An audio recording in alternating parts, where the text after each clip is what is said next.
Now, from the Weather Tracker TV Storm Studios, this is Your Weather Tonight. Here's Chief Meteorologist William Cole.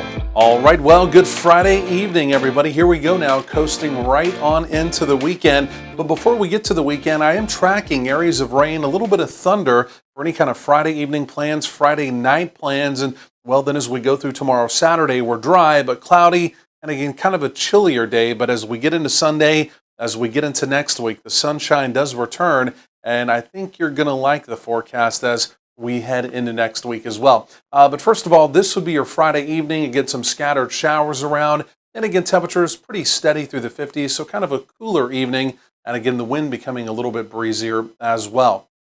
So we've had scattered activity mostly in our western counties as we've gone through the days. We're now heading into the evening. One area of rain moving into the Metroplex, but there's more where that came from. You can actually see the core, the area of counterclockwise spin. That's the area of low pressure currently out in our Texas Panhandle. All of that has to come through as we go through this evening, as we go through tonight. Now, it is picking up speed, so believe it or not, by sunrise tomorrow morning, this whole system will be exiting off to the east. And then, as I mentioned, tomorrow, Saturday, we're dry, a little bit cloudy, a little bit cooler tomorrow. But again, then we really have some great weather as we head into the first part of next week. So the upper level storm system, what we call the storm trough, you can see the big dip. And like I mentioned, there's that counterclockwise spin right there across parts of our Texas Panhandle. So again, that's in and out this evening and tonight. But then as we're looking back off to the west, jet stream now currently coming in from the west, well, that's a ridging pattern. You can see the bump in the flow right there. Again, that's going to be quiet weather. That's going to be milder weather. And again, that's also going to be quite a bit of sunshine by early next week as well. Now, we're not anticipating any severe weather locally. Could there maybe be a couple claps of thunder, as we talked about earlier in the day? Simply put, not impossible. But again, outside of that, really not even seeing much in the way of gusty winds. So again, some general thunderstorm activity, but mainly a lot of showery activity moving through, again, as we go through the evening and as we go through the overnight. Quickly, also fog potential here.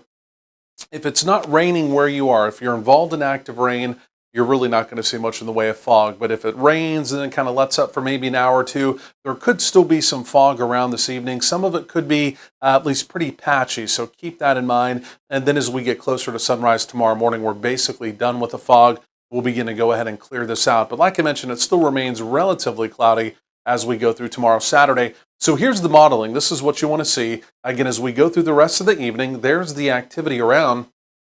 Again, you can see it's mainly showery activity, maybe a couple rumbles of thunder by 4 or 5 a.m. in the morning. There it is, basically ending here in the Metroplex. And by 8 or 9 a.m. tomorrow, Saturday morning, even our eastern counties, the activity is ending there as well. Again, you can see the residual cloud cover. That hangs pretty tough tomorrow. And I tell you what, with the stiff northerly wind coming in on the backside of that system, temperatures I really don't think are going to move much. And there's some data showing that temperatures may actually ease down through the day through the 40s. So again, tomorrow does appear to be a relatively chilly day, but again, it's just for one day. We do begin to warm back up on Sunday. Future rainfall projections here continue to look relatively healthy. I get a lot of locations kind of picking up right around 1/4 of an inch on average. So overnight lows tonight, generally in the 40s. Again, opportunities of rain throughout the overnight. Most locations, 80-90% opportunity. So again, more than likely chances there. And then as we go through tomorrow, again, some of these temperatures may be a little deceiving. Some 40s, some 50s, again, with that northerly wind in place. Don't be surprised if temperatures don't maybe edge down by a couple of degrees as we go through the afternoon. And there it is, ending rain chances. You can see it right there. Again, that's basically sunrise tomorrow morning, and then we're dry as we go through the rest of the weekend. Saturday night, early Sunday morning, it's going to be cold. We're back down basically in the mid-30s around the area. Could even be a light freeze up along the Red River Valley. And then here we go. We turn the corner finally as we get into Sunday. Full sunshine returns around the area. Some mid-50s in the east, and we may be pushing right around 60 in our western counties. And that will be the beginning of a warm-up, right? As we pull out of the weekend into next week, we're generally talking about some 60s. Might even try and tap a 70 by Tuesday. Next weather maker arrives towards the end of next week with another opportunity of rain. A little bit of thunderstorm activity, not impossible. But again, overall, that is a really good looking forecast as we begin to close out January.